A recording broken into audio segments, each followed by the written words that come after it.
Yes, good evening, everybody. And this evening, we're going to be going through our structural integration part two. And hopefully, we can go through a nice little recap on the whole structural understanding from last time, and add it into a little bit of motion, a little bit of movement. Last time, really, when we were going through the whole structural integration, it was understanding it from a point of view of being present in our body, doing movement, but really just the structure in a like sitting down, standing, moving, but not with the awareness of it moving.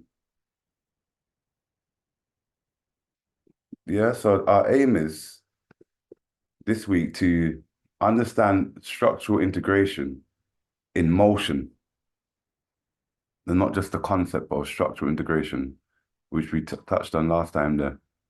So I'm hoping that when we do get into it, that Christos can actually open up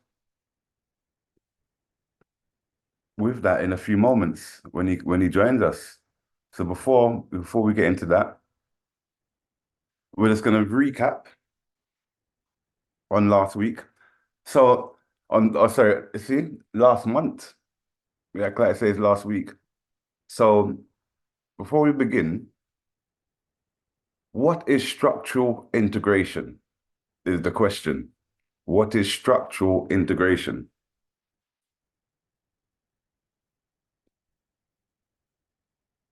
Let's give ourselves a few moments just to think of some ideas before we start putting some suggestions into your mind. To structurally integrate. What does this mean? Integration. Does the term integration mean to bring things, to consolidate, to bring things together? Structure is something that is generally quite fixed, but it has a shape to it, a form.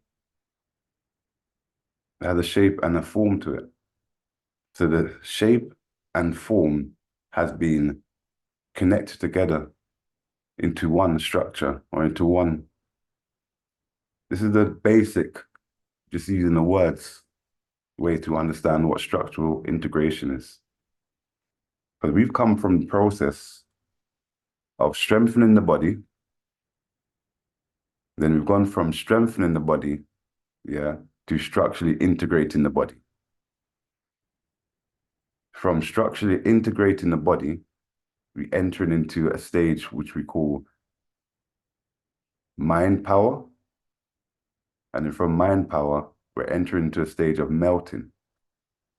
So we have these 9 stages that we go through, which we use really as a framework to cultivate our whole body, to cultivate our body from one state to another, to go through the transmutation, to transform our being.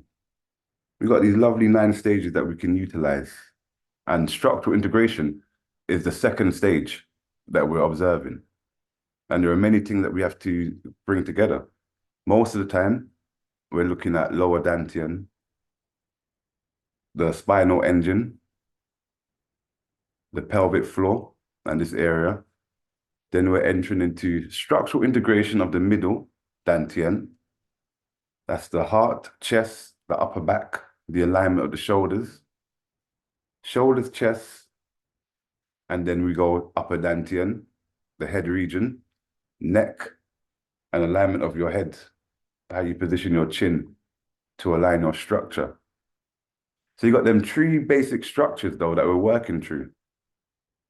When we're dealing with strength, we're looking at strengthening these 3 basic areas. The lower dantian works not just the part of the spinal engine, but also the legs. And then the middle dantian also operates, or the middle space here, yeah, extends out to the arms as the energy is transferred through. But in the first stage, this is all what we're looking to strengthen. So we're just to recap on this one here, So as we're going through the self-cultivation process of refining your own being, your own self, here are the stages we go through. In order to achieve the higher heights, let's say, we need a baseline strength. Strength is the most basic and fundamental thing. This is why it's stage one. Sorry, at the beginning there. And I know in order to achieve, to even to do something, you require mind power. And we are cultivating mind power at that stage. Even when you're engaging in structural integration, you're incorporating mind power. But when you go into the stage of mind power, it's a deeper relaxation of the mind, not so much an analytical approach, which where you're really utilizing in the first two stages, more analyzing the structure, we're analyzing stuff. But when you enter into stage three, it's like now we're entering into mind power. So in that stage, we're able to focus our intention into a space, into an area, and release our mind from other activities, which is the preparation to enter into the idea of melting, which is which is the term they call song in Tai Chi or Qigong, song, to relax or to release, to let go. But to let go, it is like you are melting into the earth, like your body is like a candle, let's say. And as the wax is dropping down and dripping down the candle side, your body is the same way. There's a heaviness that comes with melting. But that's something that we will discuss another time. Because after the melting, yeah, you have the chi body, where now, because you're able to melt and sink and release, you've allowed space. So you're allowing now the energy to flow around the body. This is where you enter into the chi body. So now your dantian can be filled up with heat and pressure, and we can expand it through, and we can feel it expand through the body. Because that expanding is taking place during this melting, like an ocean, like a wave moving from within. You enter into through the melting phase, into the chi body, then into what we refer to as central power. Central power. And that's the ability to move directly the energy, because the energy is present in the chi body. The energy is being activated during the melting phase. Space is being allowed to open. Central power is the ability to utilize the energy through your body. So you're able to utilize the energy through your body and move it from lower dantian to your palm, for example, this is central power. Then we have after this, what we call Farjin, or trained force. The ability to use that same, let's say, heat transference, that same conscious ability of being able to feel the energy move through your body. We're able to use it in an application while pushing hands or while doing therapy work or doing healing work. We're able to direct that force and that intention. This will be trained power. From trained power, we enter into a phase which is called space power.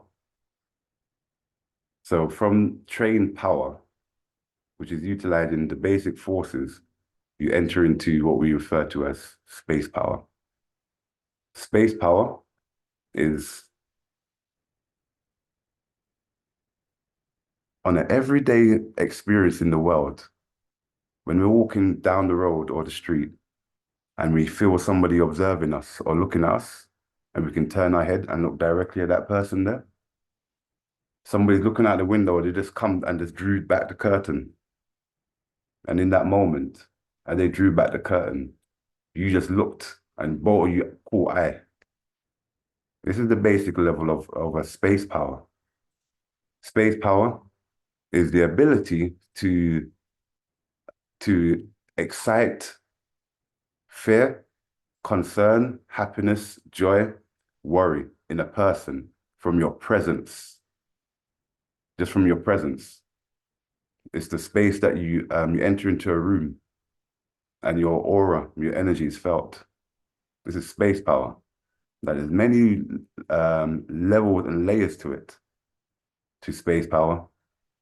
And it may express through different parts of our energetic system, like our auric field. But space power, we, let's go on to the next stage, because we're only just doing a very brief summary of the 9 stages. Then from the space power, we enter into, let's call it spirit power. So with the spirit power, we're observing the opening, because see, most people have trained this stage way before they've trained any of the other stages. This stage here is through the first eye. The first eye. So we're looking at the pituitary gland here. So the pituitary, or the third eye, is what we're looking at, this spiritual power on this stage of development. So as you open up and you see your 2 eye become one, you merge the 2 realities. The merging of the 2 realities. Space power was the activation and the clarity of one reality or one phase. And then when your spirit eye open, then that's another phase. But when they both merge, this is a completion of the phase, an overlapping of the material and the spiritual realm becoming one.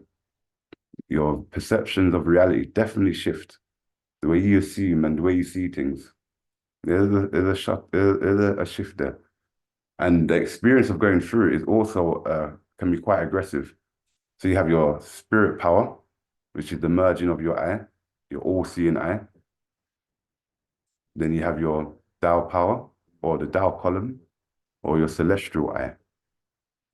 The ninth one, celestial eye, which is different from your spiritual eye, or your all-seeing eye. This one here is different from the eye above that expand into the heavens. It's like this Tao column. The column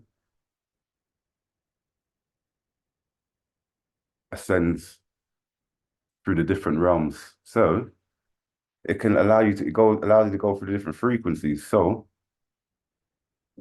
depending where you have risen your Tao, your column, this light, depending how far you've risen this Tao column determines what realms you can enter into.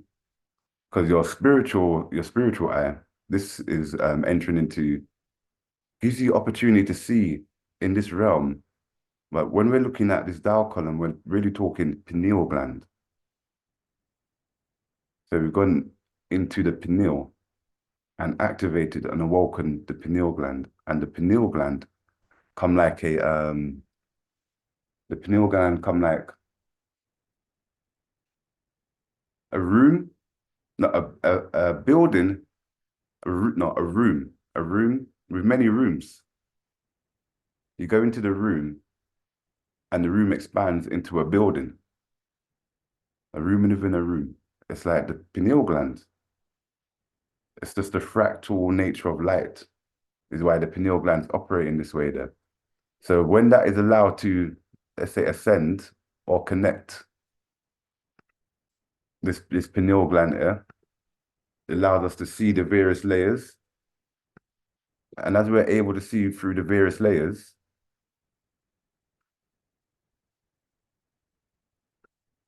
as we're able to go through and enter the various layers, we're able to see different realms. So the point of this stage is that when we're looking at it from a spiritual point of view, many can heal the body.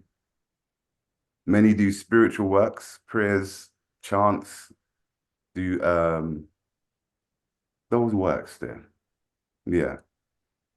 We attempt to heal, many attempt to heal many different ailments.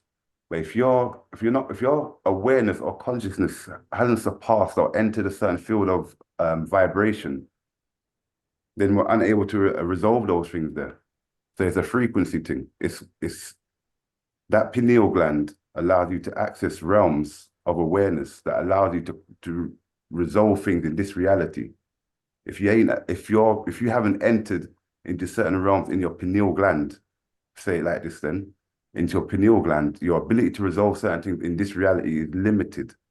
And we're talking in this case from a spiritual point of view, healing stuff, Reiki, any of this kind of chanting, any of that kind of spiritual stuff there.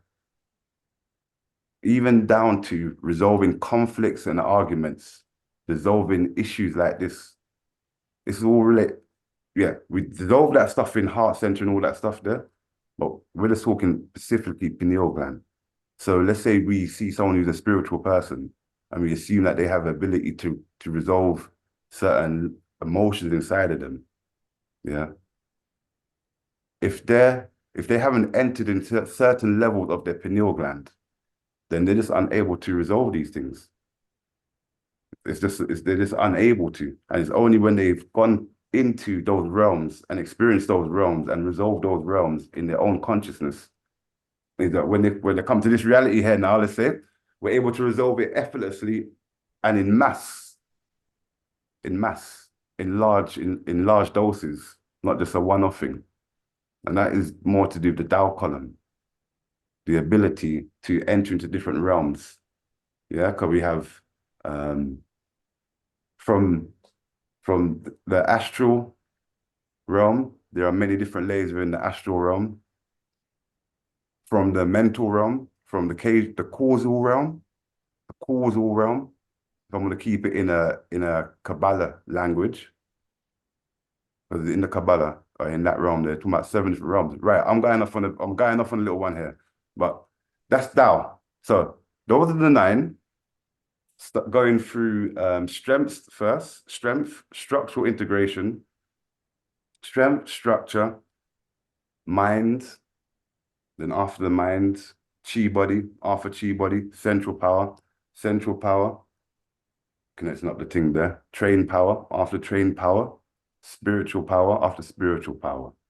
So it's space power, after space power, spiritual power, and we're differentiating spiritual power separate from Tao power or the pineal power. Pineal power and pituitary power, we just differentiate them as 2 separate power there. And they are. And we now go back to structural integration. Let's go back now to structural integration. Yeah. Because that's the framework of the whole cultivation system. Yeah, what's going on there, Christos? Oh, hi there. Can you hear me? Yeah, we can hear you. Oh, yeah, no, everything's good. How's everyone doing? Okay, that's Everyone's not doing all nice. right, yeah? Yeah. Let's, Yeah, good.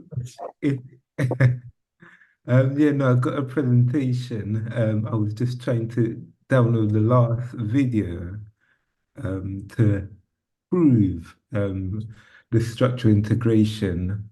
I'm going to be tackling it from yeah, just kind of a simple story format, just taking you on the journey of, yeah, basically what it is from a layman's level and just aiming to show examples in the body of this.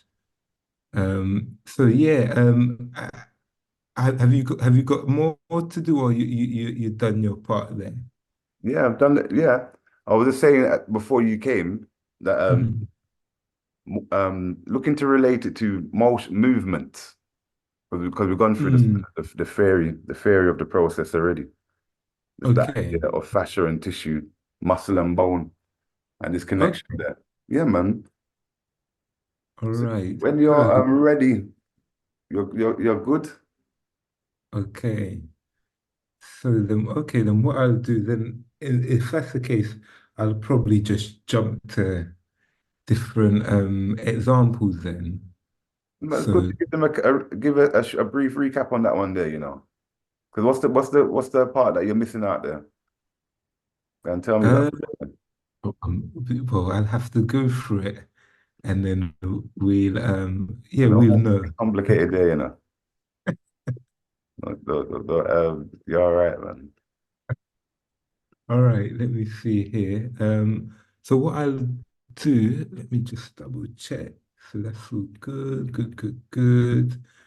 And then what I'll do when I'm gonna talk about a model at the end, because I saw from the last on part one, could see that there was a question about developing the strength and the integrity, and there was a question about, I think, weight training or something about the best time to do certain exercises, etc. Mhm. So I'll tackle that bit as well. So okay, let me start then. All right, so I'm just going to share my screen. Yeah, because we done the little recap, even though we explained the process there. Bring them in on the fundamentals. So yes, structural integration. So um, thinking of structural integration, the word integrity always comes to mind. So the first question is, what is integrity? And just looking at the basic definition, um, the Oxford Language Dictionary states that it is the state of being whole and undivided. When I hear the word integrity, I always think of the spokes of a wheel. So you can see that in this image here, you can see that there's a lot of spokes, and the spokes are going through the wheels in a way where it maintains the whole integrity of the wheel. Now, if we get any of these spokes damaged in any way, that's going to have a problem on the bearing of the wheel itself. And then you're going to get kinks in the chain and the armor, which is ultimately going to lead into the whole structure failing. So then the second question is, what is structure? And again, when you're looking at the definition, it's the arrangement of and relations between the parts or elements of something complex. And then when we're thinking about structure, then we're thinking of posture. And again, the definition of posture is being able to hold a body position, and within a functional way, that's always going to be standing and sitting. In lying, again, posture kind of diminishes because one doesn't necessarily need to hold a posture in a state of rest. But again, posture is still, even though the definition misses out lying, there is still, a whole postural integration just in lying down, because we can see that in people who might have problems with breathing, that they might not be able to lie in certain positions because it further compromises their posture. And what I've just added here is usually that's against the force of gravity. So again, if we're looking at someone lying down, and let's say they're lying on their back, and then let's say they have breathing problems, um, again, if their structure isn't well integrated, then they can really have a lot of challenges breathing because of the weakness of the muscle. So when we think of structure, it's about, when you look at, for example, these Lego blocks, you can see that there's not really any structure, there's no form. And when we look at this Lego block, we can see how structure with a particular order can lead to, great formations in things. And these formations will allow even one to build on something, So we have poor structure, which we can also relate to posture, where someone has poor posture, they might not be able to perform certain activities in maximal efficiency.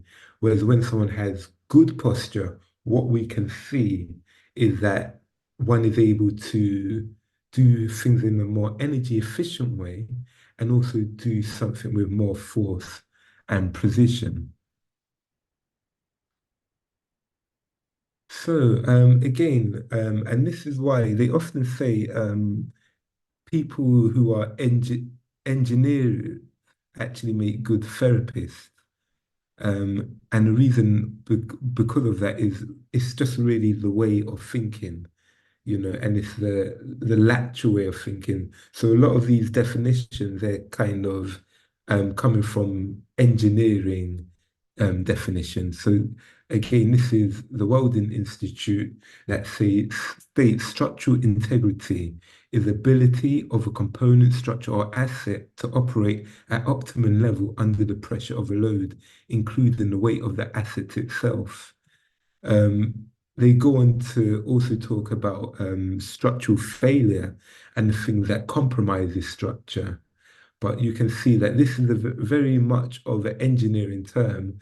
And here's where you see a lot of evidence where engineers actually can cross over and make good therapists using the principle of structure and integrity. So when we're looking at structural integration within the body, we're looking at a few components. So yes, you've got the posture, one's ability to maintain structure under the pressure of gravity. And then we've got mobility, which is basically one's ability to maintain a structure through a range of motion. So where we find that a range of motion might be compromised, we might see that the whole of the structure fails because of that. So for example, someone who struggles to have the necessary range of motion in their ankle will struggle to do a deep squat. And when they're squatting, you might find actually that they're rotating a little bit more. You might find that their ankles are collapsing inwards. And also you might find that their range and their ability to perform a efficient squat under more load will be further compromised. Control, if we're looking at, again, the definition of, let's say, squatting or the activity of squatting, control is one's ability to maintain the form in a controlled motion, again, throughout the range of motion, but also with good proprioceptive control, etc. So again, that's another component of structural integrity because we need control. So when you're seeing, again, something, let's say like basketball, one, the world's best basketball players are able to jump, hold a certain posture in a controlled way, in the sense that they've controlled their speed, the velocity that they're traveling at, with great structural integrity, and then perform whatever, point that they might score. And then again, balance is, in terms of the human body, is the ability to maintain the structure under a base of support. And the more narrower the base of support, the more greater balance a person needs. All right. So, what I wanted to show more examples of this. Hopefully, in the space of time, I've had to collate some of the videos. But hopefully, I'll show you enough today. So these are just some of the components that helps to maintain the structural integrity of the body. So firstly, we're looking at collagen. In collagen, we can see working on the structural integrity in a couple of ways. Firstly, we know that collagen is the most abundant protein in our body, the most abundant substance in our body, and that makes up the tendons, the muscles, it makes up the ligaments, it makes up components of the myofascia.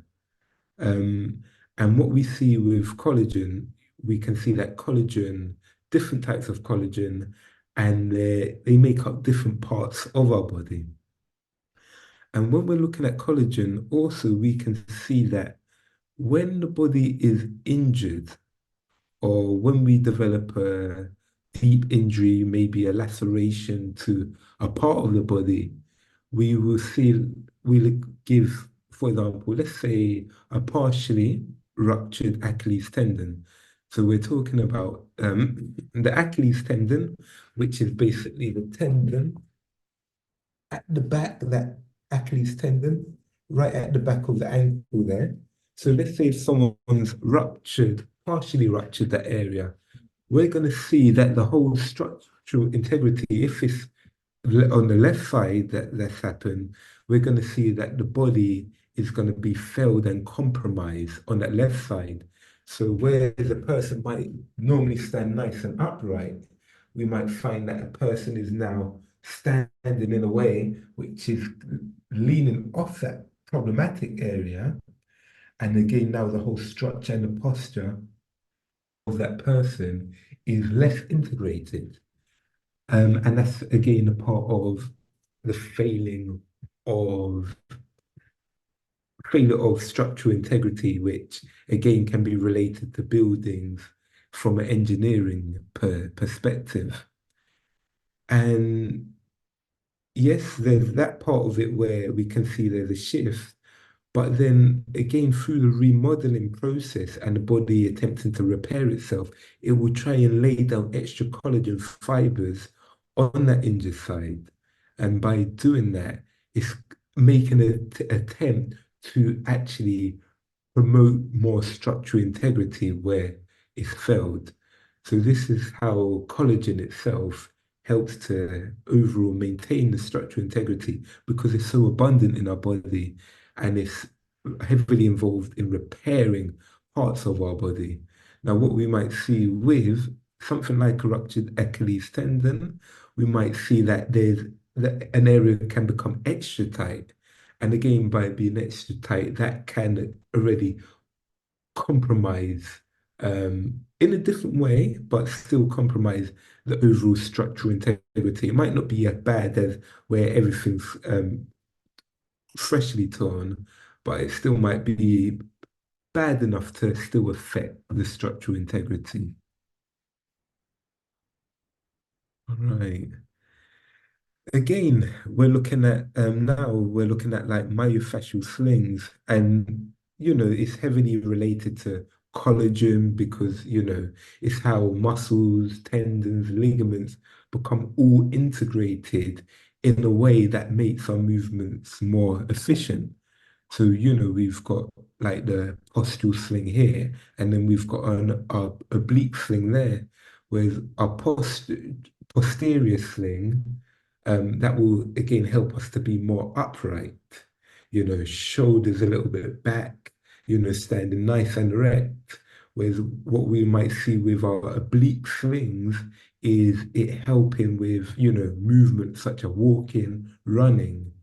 And again, these things are there, which connects everything together and helps us to maintain that structural integrity. Yeah. So ligaments. So this is just an example. So ligaments are very passive structures. When we're looking at muscles, muscles are very active structures. So through myofascial slings are very active structures in the sense that, it helps us when we are moving actively, everything's still integrated and not falling apart. Everything's moving in a rhythm. But our ligaments, we don't have control of our ligaments. They're passive structures, which helps to keep bones and bones intact. And this is just an example of someone bending their ankle, and we can see one of their ligaments. So as they're basically bending their ankle upwards, we can see that one of the ligaments at the top of the ankle is becoming more tight. And with that tightness, it's stopping everything failing and falling apart. Yeah, and then we can see when they relax their ankle, when they're bending the ankle further down, so that I couldn't coordinate the images properly. But when it's relaxed, what we can see is that everything becomes a little bit more depressed, that ligament. And then again, when we bring the ankle up, you can see the ligament tighten there. Yeah, and so yeah, that's one of um, the pleasing things that I can see now and witness in real time with the ultrasound scanner that I have at the clinic here. All right, so again, the structural failure, I've talked a little bit about it, but again, this is just to show how structural integrity is in everything, and it is in our body especially. And, structural integrity can fail if joints are put under too much load, if one becomes um, joints become more diseased, if there's necrosis of bones because of poor blood supply by way of or eating habits or trauma, the bones can become necrotic, further compromising the ligaments and again the whole structure, true integrity. We might see other examples in the case of trauma that failing our and compromising our structural integrity. We might see by way of things like poor nutrition, gradual and slow degeneration happening to our knees, our tendons, even through the whole aging process, we can see that structural integrity is always compromised, which can lead to structural failure. So yeah, yeah, from knowing that it's really about what one can do to help maintain the structural integrity, and what one can do.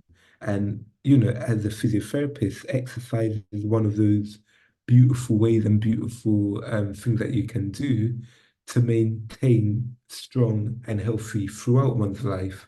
And also, again, recognizing that there's different types of exercises. So I think, we're so much more better now for talking about exercise. I'll go into this model. This is a model that I use when I'm doing the personal training stuff. But yeah, before, it was all about people would skip these two steps and they will go all the way to this step. And some would even actually jump all of these steps and go to this step.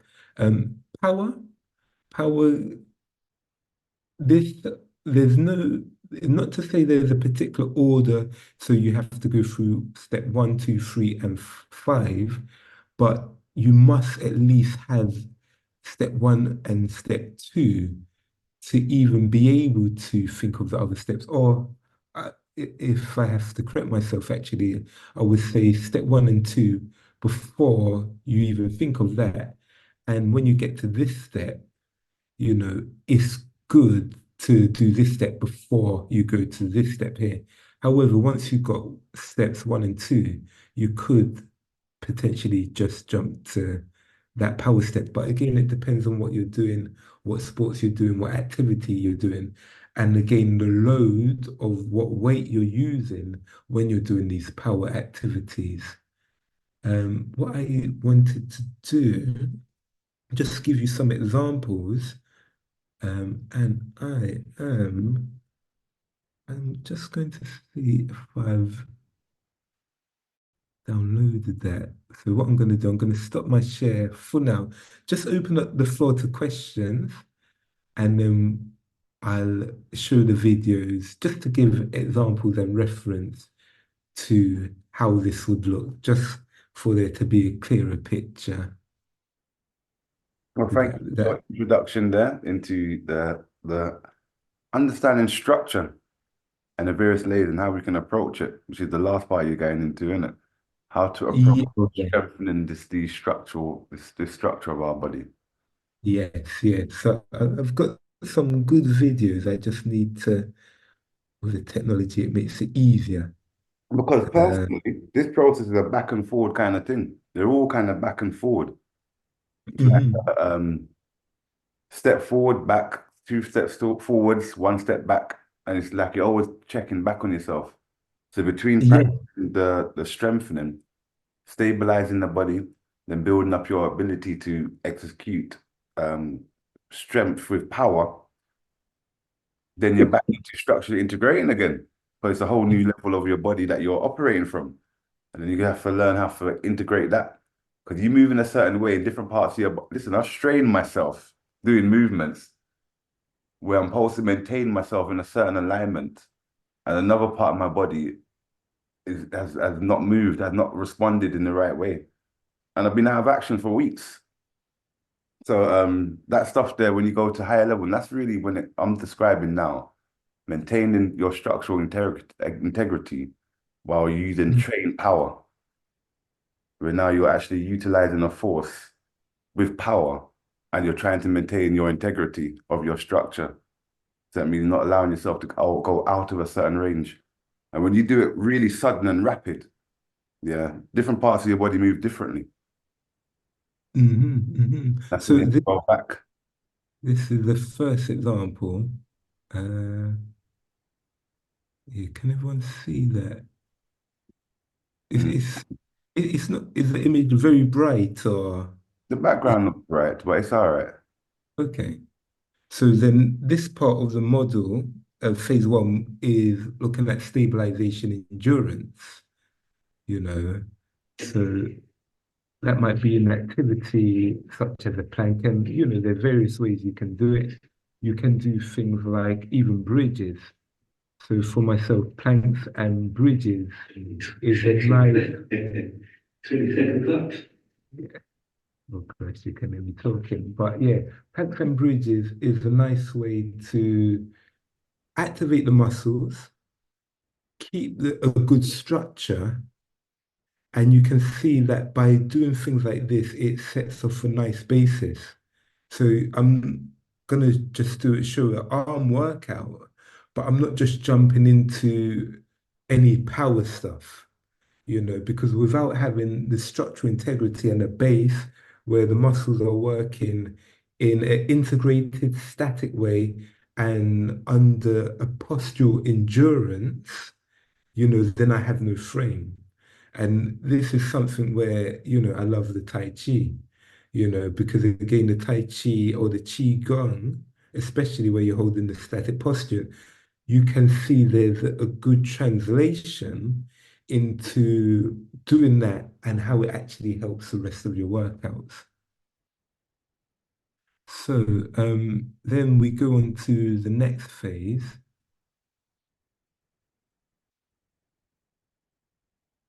Okay. And yeah, I tend to follow the model, but I have my discrepancies with the model.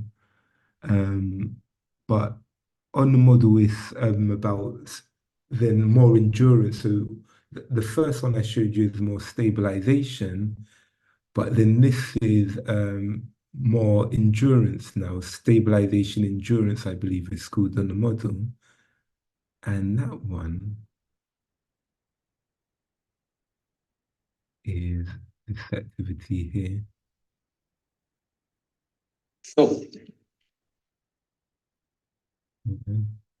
So again, you're trying to maintain the stabilization from the first one, but now you're working through endurance. So you're working the muscles repetitively. And the aim of the game at this phase is numbers. It's a numbers game. So you're building up on the principles of keeping stable, but now you're keeping it stable and you're moving the muscles, and then you're getting the ATP and everything firing in a different way. And you can see that once you go through the model doing phase one and then phase two, then you're ready for the phase three, which is now building the muscles and getting that muscle, what we call muscle hypertrophy. So with that one, uh, so yeah, so the next phase is this one here, and that's the hypertrophy. But again, you would need to have one, firstly, get your whole structural integrity initiated by doing the first phase, things in the static posture. Second phase, keeping moving whilst you're maintaining that static posture. And only at that point, that's when you're ready to now put on muscle, because now you're putting muscle on a secure frame rather than putting a muscle on a weak frame. And that's what we see, especially a lot historically. That's what I see a lot of the time now when clients come to me, is that they're getting big, muscly, but then they're weak. You get them to do something in a little bit more of a range, of a deeper range, you see them really struggling. So then after that, then the next phase of the model is maximal strength. So with the maximal strength, that one is doing things under a 1 rep maximum. And I'll show an example. Yeah, so then the next step would be the maximal strength. And then that's again, when you can, you've got a good structure to begin with. Then when you've able to endure posture through the movement in the phase two, then when you've got the muscles to a certain size, then you can go for things like your 1 rep maximum. And then the last phase of the cycle, that one is to do with power. So power is that's what you're really going to see in the sports setting now, because power is the integration of all these different components, but it's really to do with movement or control movement at a good level of speed. So, for example, when you're looking at someone doing Usain Bolt running, again, it's a powerful movement, but again, he's built up all these components in a way that his structure is so integrated, and now he's able to utilize power in a very efficient way. When you look at your footballer, let's say jumping up for a bicycle kick, again, that whole structural integrity by doing the whole complete movement so cleanly. And this is what we would give an example of as a power move. So bearing in mind my ceiling very low, so I couldn't do the full movement.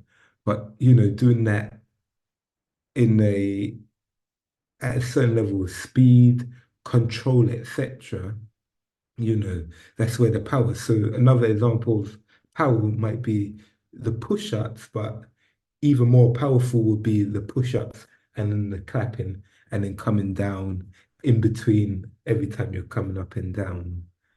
Yeah, so they're just the different ways, but when we're looking at structural integrity, depending on the activity we're trying to do, is performing a movement where the posture is so good or the posture is so structured that one is able to perform the whole movement throughout the whole range in a controlled way, in a very powerful, explosive way to direct force at a particular angle.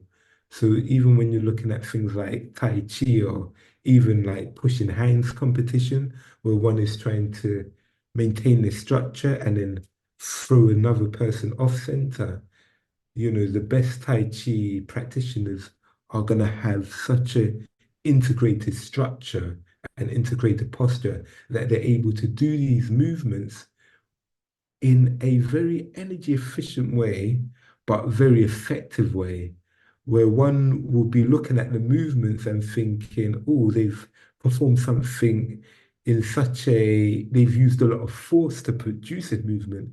It's actually because their whole structure is so integrated that they're able to use a lot of force with minimal energy.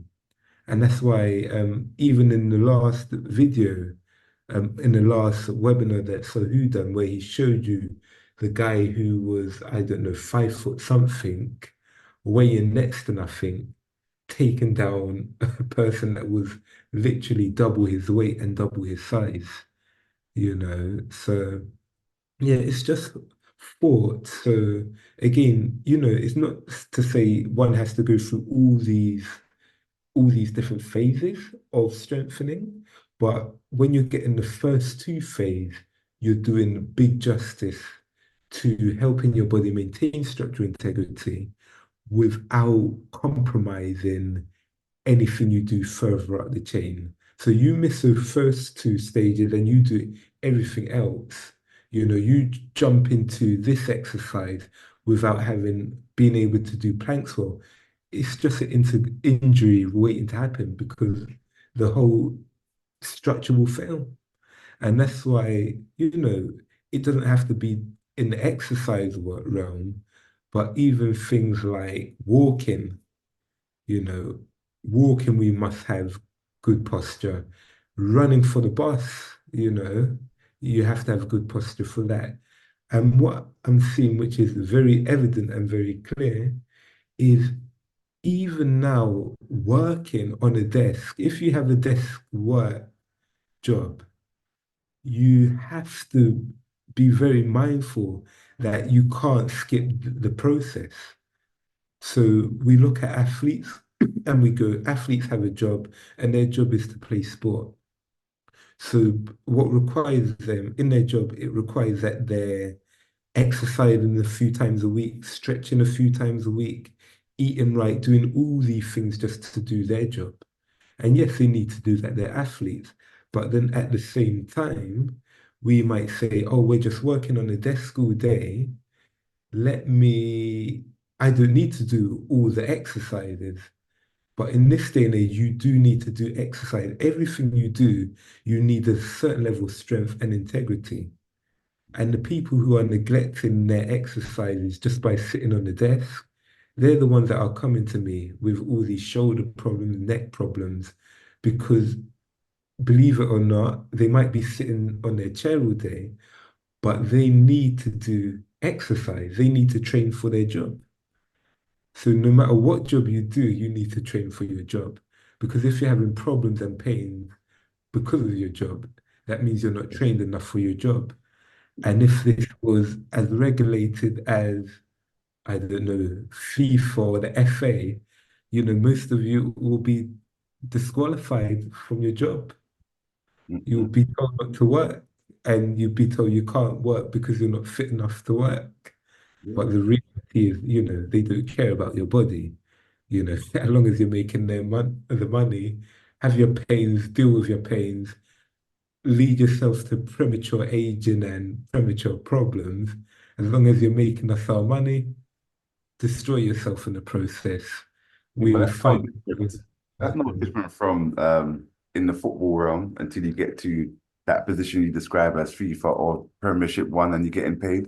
Until Yeah, until you're into certain club level, look after your own body. If well, you it's if you injure yourself, yeah, that's it. Your football career done. If you don't yeah, get to a certain level in football, and it's not just football, but it's just the way yeah, yeah, yeah.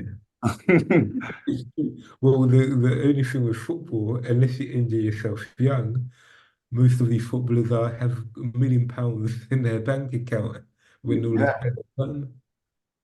If You know, if they um, pounds, yeah. So yeah, but at the same time, they're training for their job. yeah. But the layman is not training for their job.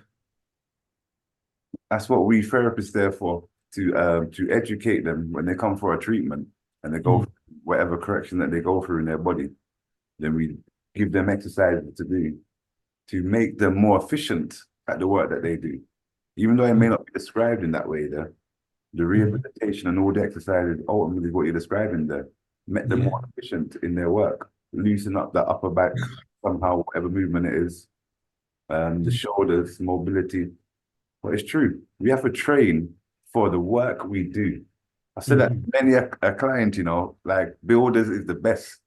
Like those people who use their body physically, they have to actually, those who actually go to gym and train, their body's far more effective and stronger. It's only because Yeah. they in their whole body more effectively. Hmm. Yeah. Yeah. Even as a physio, we got to practice what we preach. But when you're doing certain handling techniques on certain, even if it's a patient with a heavy leg, there's a certain level of strength you need. So all the strength training, and all the Tai Chi training, it just makes my job easy.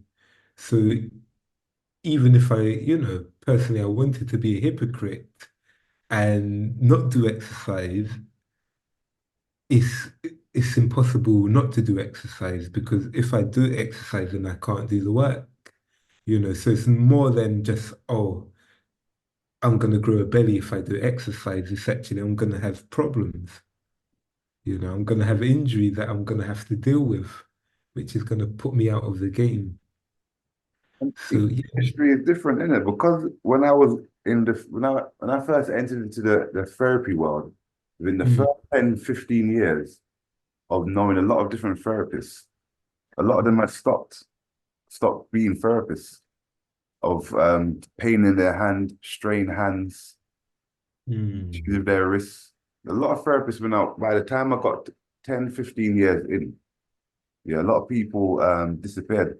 Um, mm, I used to that just bring it to my attention that I need to strengthen my own hand. So from them time there, it's the same thing. I'll be using it's evolved over the years mm, of stuff that I need to do to strengthen my hand, from squeezing ball to using this like claw device where you can actually, it's like a spring that you can squeeze each finger independently, to mobility. But that's because of the work I do.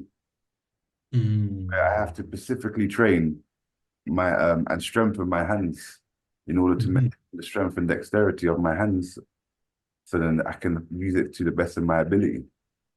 Yeah. And every person who does their work, I love that, Christos. Everyone who do their work and they mean business, yeah, should be looking at it this way. Yeah. If you really Mm, say you're at a computer and this is the job that you do, then our work is to strengthen that part of the body to the best mm. of our ability, because that's our work. Yeah, yeah, yeah, yeah.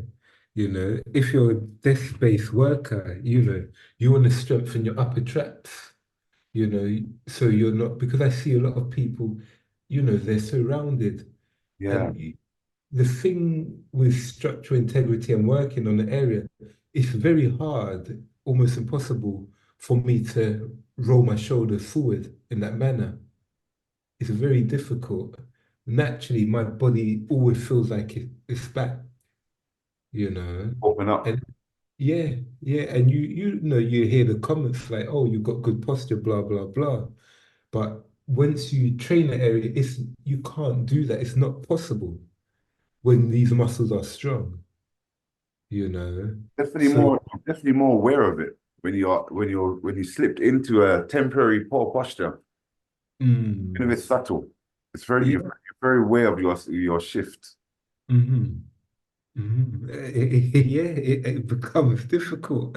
Mm, And even what you're saying about it, things evolve over time and your training in your hands have evolved.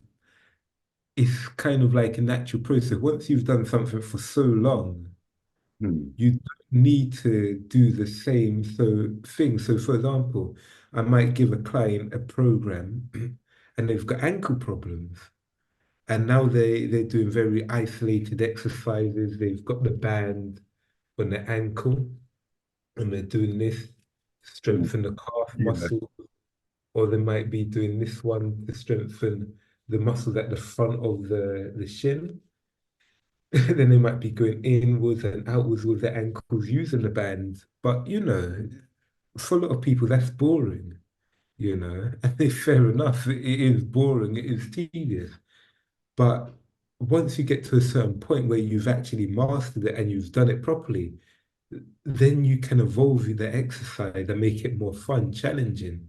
Then you might only need to do a few calf raises just at your bathroom on your sink when you're brushing your teeth.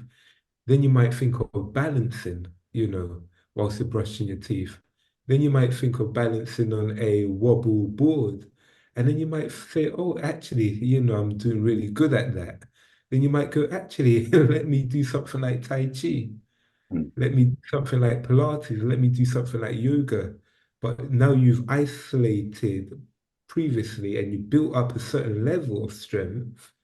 Now that you can do the things that are more fun, so your training should just evolve into these practices which are more natural anyway. So you don't have to go back and do these band exercises because you're doing more than that. Yeah. Based on a Tai Chi movement where you're utilizing every component of your ankle. And that's how it should evolve. You know, when I set exercises, I do expect my clients to be doing these exercises for the rest of their life. And some people are not gym people, and they're Only throwing up. if they need to do it again, but only if they need to do it again in the future. Oh yeah, yeah, yeah. These exercises, you're right, they should be there for a period to get you to another level. Yeah, yeah, They're not the end goal. yeah. I do I not. do not do these exercises. I do the Tai Chi and I might do calf raises at the most, you know. But again, I find that even just doing Tai Chi, I've started doing it on a log now. And I mean, my goodness, there's no amount of calf raises that's made my ankle burn, It's like true. standing on a log and doing Tai Chi. It's true. That stability that's working in your tendons there. It's a whole different conversation. That's a different. That's another level of integrating the structure now, Hmm. a tendon level. Yeah. Boy, let's see how that one day work over the next 3 months. But we And yet go through levels, isn't it? and you can tell when when we're looking at structural integrity, it's such a beautiful thing when it's done correctly. It looks like a beautiful dance. It looks like a beautiful movement in Tai Chi. It looks like a beautiful serve in tennis. It Yeah, looks like a beautiful kick in football. true, It's a very beautiful thing. So you know the highest expression of structural integrity, which true. is often manifested in sports or even fighting, some fighting styles, you Great know, there's a emotion. rhythm. Yeah, so it's a beautiful thing. So yeah, we should be. I know when you go to Sahu's classes, he'll always comment about making things look great, looking graceful. No, yeah. Effortless and graceful, relaxed as possible. But then relaxed, as we know, is what you just described. The word Mm, relaxed means everything you just described there. The whole structural integration is what mm. is what means relaxed in Tai Chi. Yeah, yeah, yeah. And you can even see, I think you was touching on it. I didn't catch the top end of your talk, but even this mind, this mindfulness in the structural integrity, because when you're looking at just the expression of consciousness and mind, you can see there's almost a connection between how, mind on consciousness flows through things which are more integrated structurally, you know. So just an awareness of, where your feet is, that's a mindness. That's because we know that the consciousness is operating within our five senses, you know. So when we're looking at mind and it traveling and the consciousness, are we aware of placing our mind in our feet? Can we place our mind in our knees? And there's a certain mindfulness, even performing certain movements, and we can tie the mind with the breath and all these things. And that's why even breathing is a good way just to integrate your consciousness in a focused way. Because we're finding, with the next generations that are coming through, I mean, I think they call them the Generation Zs out there. And you can see a lot of the time that the posture being a reflection of their consciousness. And what made me laugh, I don't know if you are aware of Slim. He's a comedian, Yeah. a Brixton-based comedian. I think he's somewhere in his early 50s. And he was talking about the old school Jamaican parents. I think I know you're talking about. Go ahead. And what made me laugh, he was talking about how they stood for their pictures, and he said they were standing a certain Yeah, upright. it's true. Yeah, straight back, straight neck, straight head, everything. Yeah, it's deep, And yeah, and you can see, but they had a certain level of focus and a certain level of consciousness. Even when you look at them, the old pictures of the native Indians in America, one day it looked like they didn't even want to be pictured in the first place. So I I know. think part of the lot was because of that. But there's such a presence within them. And you can see that their whole structure and their whole consciousness, how it's integrated. And then you see, nowadays what we're seeing with the constant distraction through the technology, the dopamine, the lack of attention, the lack of focus, and how people are carrying themselves, you know. The other day I had to collect a box, so then I could have got on the bus, but I Mm, decided to walk home, and I carried the thing on top of my head because after a while you just get a bit tired of carrying it in my arms. I was mhm, walking down the road with the box on my head, and just walking and just balancing the thing on my head. Probably like a 20-minute walk or something. Um, when I was walking, I said to myself, it's a fascinating thing how this feels. And mm, I had a reflection because my granddad used to do the same thing. When he used to go shopping on a Sunday, he used to fill up the yam and the dashing and the hard food because he used to get a lot of food from Brixton as well in those kind of postman bags, them kind of mm, circular satchel thing. Yeah. So it's kind of narrow and he would have it fill up and he would have it tie up thing heavy and he'll put it on his head. And then because my granddad had a limp, so he had one short leg shorter than the other. And one mhm, of his shoes were just were thicker. And he had a small heel, a normal heel shoe, but a really thick one. So when he would walk with a limp. So he was always limping. So when he used to carry the thing on his head, it used to fascinate me how he could keep his head still, yeah. And this man mhm, is walking, I don't know how he's doing this thing, but at enough time, his arms are down. It's not like to say that he's holding his head like this and having to hold the thing because he'll be like this with his hand mhm. all the way up because the thing is quite high up in it. It's really big. Yeah, man. And Yeah. as I was carrying the box, I was thinking to myself, wow, I'm checking my level of alignment, yeah, my level of posture, the training that I've been doing, and I'm carrying this box. And I'm thinking to Mm, myself, Grandad didn't even do that. mm, Grandad didn't even do that lifestyle. Grandad lived his life. And this is from growing up in St. Lucia, that he mm, adopted his traditional way of doing stuff. He must have, mhm, the village he was coming from, he must have just do them kind of thing there. So he just carried it on.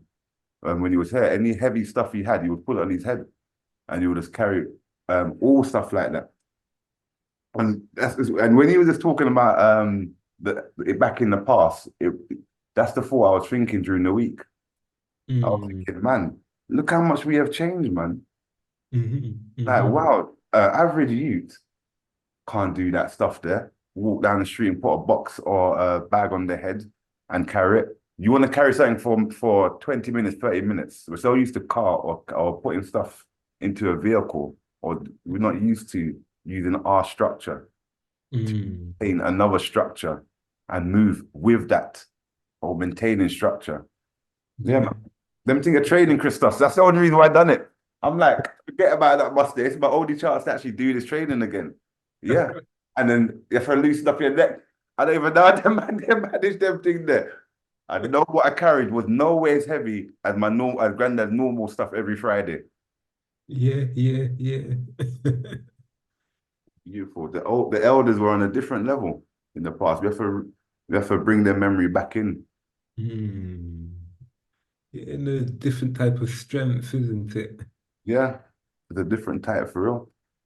Different. So because you did ask this question about the difference between strength, Hmm. power, and energy. Because we've Hmm. described it quite a few times, this one here. But it's a bad Hmm. question. Yeah. Is power is power energy? Are they one and the same thing? Can you just say, yeah, energy is power? Hmm. I mean, yeah, that's a simple answer. When we're looking at power, power is about kind of like it's when we think of powerful movement, we're thinking of a certain velocity, a certain speed. Mm, You know, it's kind of like a release of energy. So we would describe power as a powerful punch from Mike Tyson. mm, The transfer of energy from Mike Tyson's ankle to his fist to someone's whole body. mm, Uh, then we might look at that. Another example would be Usain Bolt running. How his muscles is able to kind of store the potential energy and be released through his whole integrity in a very powerful motion. And then we can look at, you just look at like a lion or a cheetah. You can see different, or even let's just say a horse, because then we can say horsepower, you mm. know. But yeah, when you're looking at the horse, how the horse is able to generate the power through even possible because these animals, they can walk as soon as they're born. So you got these like central pattern generators in the spine, and what they're doing on an automatic level, um, even kind of like muscle spindle activity, the reflexive activity that's allowing power and energy to be transmuted through a specific chain of motion. So yeah, and then we can see That's power yeah even just through what was I going to say? But yeah, I mean there's so much examples of power out there, but it all seems to be related to the speed of how we do things in a very controlled way. And it's about how the body stores and releases the energy at the right time. it feels like power when you're able to maintain your body and do certain stuff. Hmm. It feels like in order to generate that power, you need a certain level of energy. Yeah, yeah, Energy precedes power output, definitely. Just how you described it, with the press down of the foot or with the mm, the moving of the body and the release of that potential through what you mm, see, but it being generated internally. That yeah, internal chemical chain reaction. yeah, Is yeah, the yeah, work done? That's the work. The output is a reduce is a result yeah, of the energy accumulated. That's why you do need to sustain, eat the right food and have the right nutrients as well. yeah. Even Because though, yeah, even with the pushing hands, you mm, know, when you're doing the pong, you're maintaining the pong. yeah, You might be going and you're just matching, someone else's resistance. And then there gets to the point where you need that split second where you can capitalize. That's where you have to use your power to put them off balance. in that You moment. you can't use strength. Well, you can use strength, but you can't use strength in a way that is trying to match strength with strength. Because then you meet someone who's stronger than you. If you're not able to use your strength against them, but you can use your power against them. Hmm. Can find that little moment, that pocket of lapse in their integrity and then use that power. So where we see strength is very, a lot of force, it's a little bit slower. You can see that power is that split burst of energy. Mm, Yeah. mm, that's true. And they're both utilized. But then Mm. that one there, the first one you described, strength. If you got empty belly, you've been fasting, you haven't been eating, Yeah. you've been yeah, your body feels weak or fatigued. It's hard to exercise, do the first one as well. I mean, the second one is impaired power, but because Yeah. it's bursts Yeah. and Yeah. it's short periods, you're able to maintain it for longer if you're Mhm. weaker. And I definitely noticed that from my own experience. I remember I experienced pushing hands one time and I was on I was fasting for a Mhm. duration of time. And this must have been a couple of weeks. And because I think I went, no, it says this must have been a 7 day fast. I Mhm. was fasting before then. And I know I had a day or so left. But after experiencing that pushing hands and thinking to myself that I'm immortal. I don't know if I'm young them time there, but Mhm. I'm not eating. I'm riding bike. I'm riding uphill. I'm running around doing work, client work, same way, and I'm not even eating. And I go into class and I feel like I can push hands and use strength. I didn't even understand the quality of being gent or redirecting force to say, but I understood it, but not the way I understand it now. So when I engaged in pushing hands, it was strength against strength, and I didn't have no strength to push. And when I was trying Mhm. to push, I realized in that moment how weak I was because I'm trying Mhm. to use my strength, and I didn't even have no strength because I'm fasting. What do you think this is? What do you think this is? And then I realized, man, it was just it's a life lesson. But this is the energy, and Yeah. because I was constant, I didn't know how to be soft and listen, even though I was trying to. Yeah. Because even water, when we're looking at power, when we're looking at water being used to cut rock, Hmm. it's such a precision and it's the power of water which is able to produce such a feat, you know. So it's the confinement and the focus of that water The pressure. which it becomes a powerful force. Hmm. With if that water wasn't so focused, yeah, it might move the rock. It might use the strength of the water might move the rock, but it's definitely not going to penetrate the rock. So yeah, all of these things are interrelated. All of these things were limited by definition, depending on what dictionary you're reading. But yeah, Got to power. generate a whole heap of energy to produce a power like that. Mm. And it's almost like if you go out of, just out of the box, I think power is something it's almost like you derive and can derive from things outside of the body, you know. What do you mean by that? Meaning by that is like an example would be if you're in a situation where you need that last burst of energy. But that energy, it feels like you've got no energy, or, I don't know, it might be something like a baby trapped underneath a car. Some supernatural power. Yeah. And then the mother's lifting up the car. Hmm. I mean, we know if we got that same mother in the gym months before and got her to deadlift, even 20 kilograms, she might struggle. Not happening. So what happened in the moments there then? Well, I mean, something's happening, something can't really.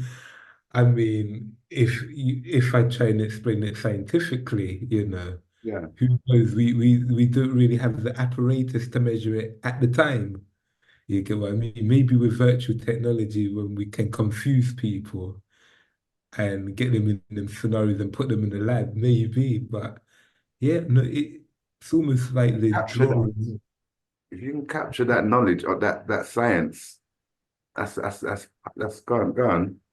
Yeah, it's almost, if you observe it, it's as if they're drawing in energy or something from outside of themselves. They I become a mean, receiver. yeah, yeah, yeah. They So, become a receiver of the energy in the environment and start mm, siphoning directly from the area around them. yeah. I mean, we already know just being in negative environments how weak it can leave you feeling. That's right. So there has to be an opposite effect, or the other polarity has to manifest as true. Yeah, yeah. That's a simple way of answering that question there. Since we don't say yeah, as above, so below, or polarity. Mm. Mm. So this is the starting. But now again, it must be all it's all electrons and magnetism. Yeah, yeah, no, that came into mind. It has to be the what your body has become more receptive to in that Mm, moment. All the blockers and inhibitors. That must be yeah. like when they take DMT or ayahuasca, and in the ayahuasca there is a deactivator of the inhibitor that stops you from seeing the illusions in reality normally. So there's an inhibitor in us that stops us from seeing stuff. You deactivate the inhibitor, then you start seeing stuff. Basically, Mm, that's how the thing they work. So it's a natural defense to stop us from seeing what's going on or seeing stuff in weird ways constantly. Sound like mm. it could be a possibility of the same for the body. That Yeah. the natural inhibitors to stop us from overloading, overusing, or abusing our power. In certain Mm. moments, you can deactivate them inhibitors, and then you just have an influx of power. Yeah, yeah, It yeah. would be abused if every human could utilize that power like it was normal. Yeah, I mean, we can see it with the few that understand the power, Yeah, you know. So, yeah, no, it's interesting. it is.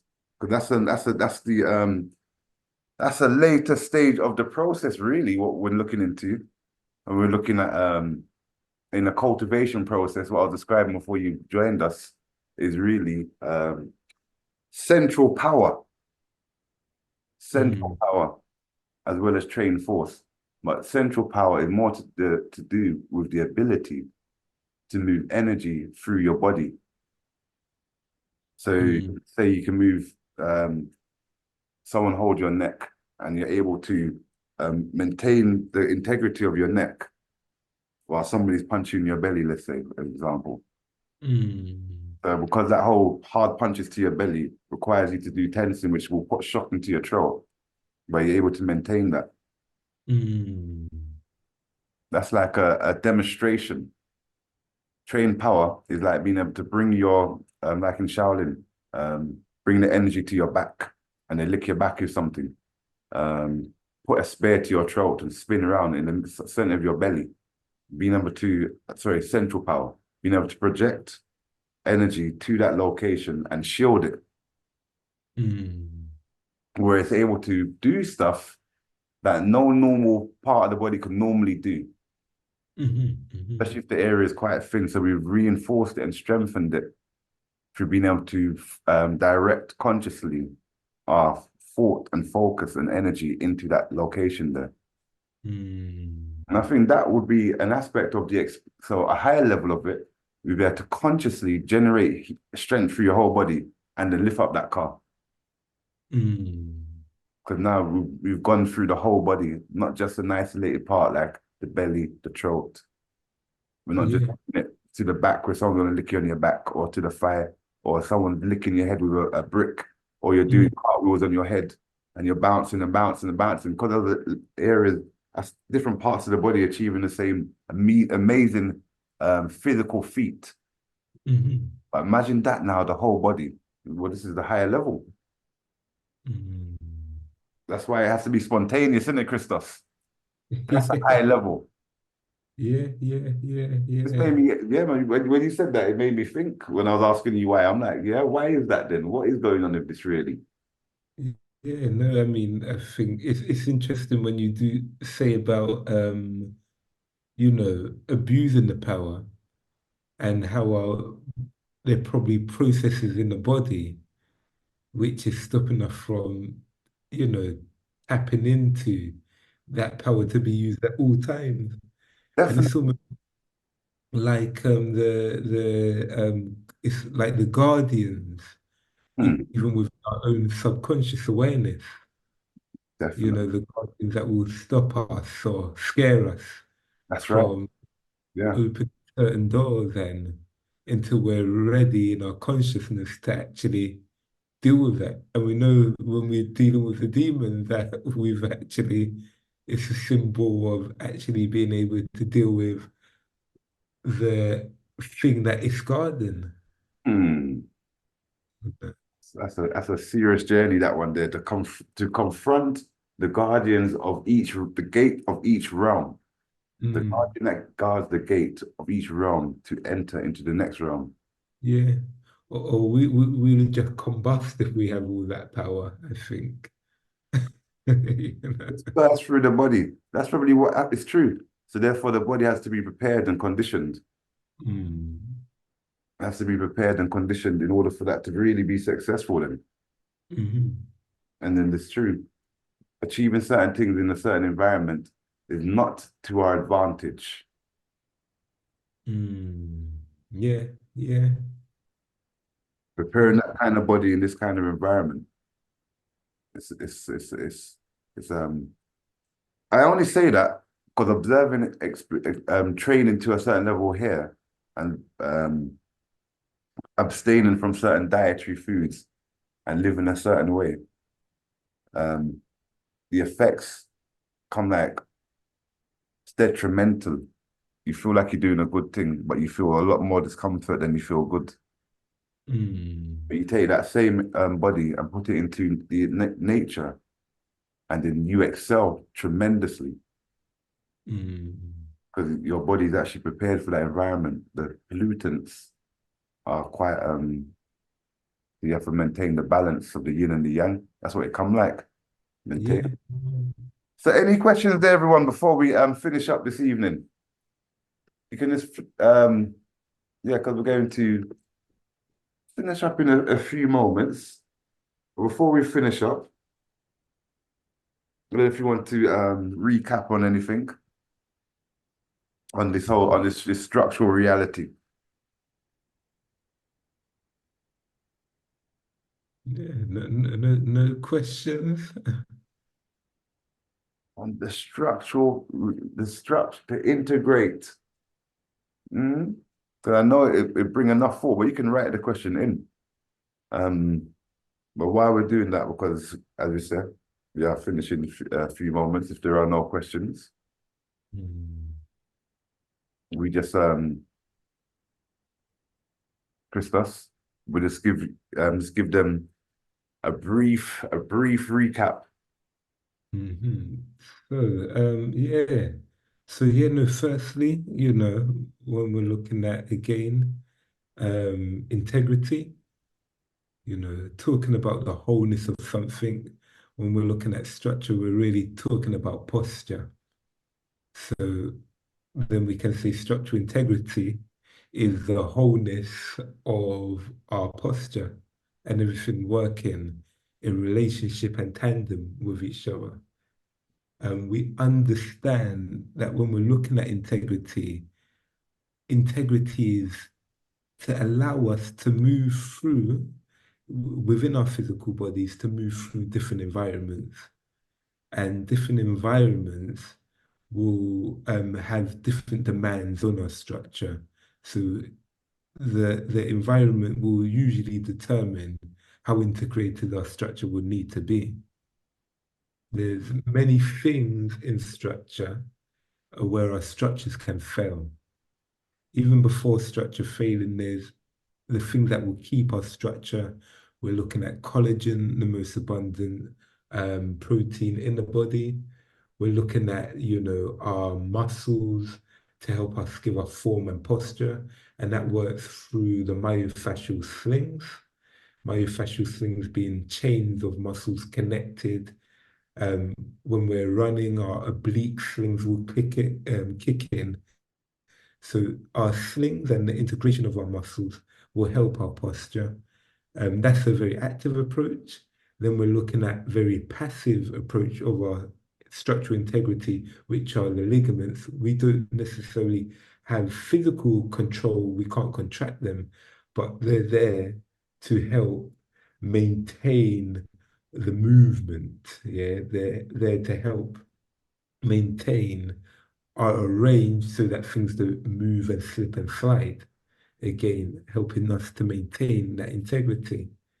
You know, we can think of structural integrity in reality as a part of control, which is how we move in a very precise way. You know, control is how we maintain a structure with precision. Then we're looking at things like, our posture. We're looking at things like not just our posture, but our balance. So all these things are components of structural integrity. And then we can see the failing of our structure can lead to many problems. You know, it can lead to certain poor posture. It can lead to certain, premature aging of joints. And there's many things that we can do to maintain our structure. And the main things are, doing things that help us to improve upon our posture. Um, and easy ways to do that is just by integrating our way of being into practices like Tai Chi, Pilates, yoga. These are natural methods that should be the end goal, really, but not just the end goal, but really a foundation in our life. And depending on what's your cup of tea, and especially as our bodies get older, we find that the ones that are practicing these practices are the ones that are in tip-top shape, even more than people half their age. And sadly, what we're seeing is even better than people a quarter of their age. So yes, when we think of structural integrity, we want to express it in everything that we do. It definitely sounds like structural integrity is directly related to health and longevity. Mm. The structure, if the more structurally integrated the body is, the more healthier the body is. Yeah, yeah. Longer and survive. And research is showing that that's the same with cells. Yeah. When our cells are structurally integrated, again, one lives longer. So integrity, even when we're looking at integrity, are we one with what we say we are? You Mm. know, and the the body doesn't lie. Mm. You can lie. You can lie to everyone. You can lie to yourself. You can't lie to therapists. I'm telling you, you make me laugh, but the heart and the mind is true. We can see whether you've done your exercise. It's true. Yeah, it's just too obvious. We just be gentle of how we're expressing. No, we choose not to. We choose to ignore it. But if we, yeah. But I find that one fascinating because it's true.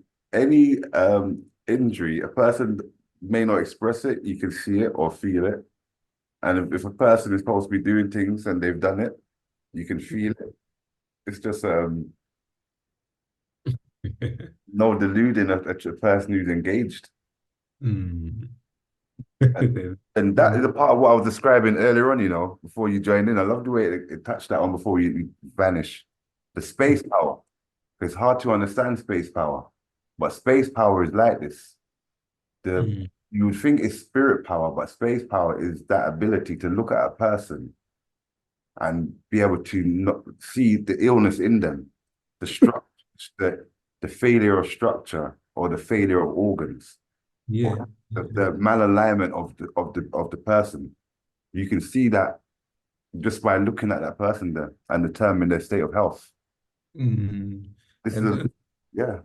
well, it's interesting because, you know, in my teenage years, when I used to do a lot of drawings and stuff like that, is and whoever does drawing and art on this platform, the viewers and that, you would know that it's all about it's all about the space. The Hmm, space between the lines are what makes the drawing, hmm, and not the lines itself. hmm. Yeah. So yeah, food for thought. Geometry. Yeah. Well, thank you everybody for joining Right. us this evening. And then we'll be back in a month's time at the end of next month, end of May. Yes, yes, yeah. So yeah, no, well, thank you for enjoying. Hopefully that was helpful. I'm guessing by no questions, I mean that we explained But, everything well enough not to warrant much question. yeah, we've got some Maybe clarity. See what I'll be what we got yeah, well we'll leave that for when I send out the message next time. not. Mm. All right then. Thanks, Thank everybody. you. All right. Yeah, thank you. Oh, thank you, Hazel. Thank you, Sankofa. All right. Wonderful. Well, we'll catch you in a month's time, everyone. Have a joyful evening. Yes, I, Trisha. Yeah, give thanks every time. Insightful. Oh, Food for thought. So yeah, Harry. give thanks. Thank you. All right, everyone. Well, thank you for being with us and being patient as we go through that science there. As Christos gave us a nice presentation to make it a little bit more visual. Because sometimes just following along with the words and trying to stick with it, it's a bit challenging. So thank you, Christos, for them little video there, especially going through the 4 videos and making us understand different approaches that we can utilize. I was just thinking in that one maximum push, boy, you need a person to support you on that one there. Well, the reality is it wasn't the maximum. I wouldn't try I maximum. know, I know, I know That's you. I'm like, yeah, this man done it. Like, I'm thinking, you cannot be doing a maximum push on your own. You definitely need someone at the spot and just their finger just doing a one finger thing. It's what yeah. they don't do nothing. They just with the one finger and then the one Mm. finger and you're good. So don't follow the example of one max. Yeah, you'll end up with your whole structural integrity failing. The thing cave into your chest. Right. Well, since we cleared that one up, we're good to go then. All right, everyone. Well, have a good night, everyone. Bye Thank now. you as well.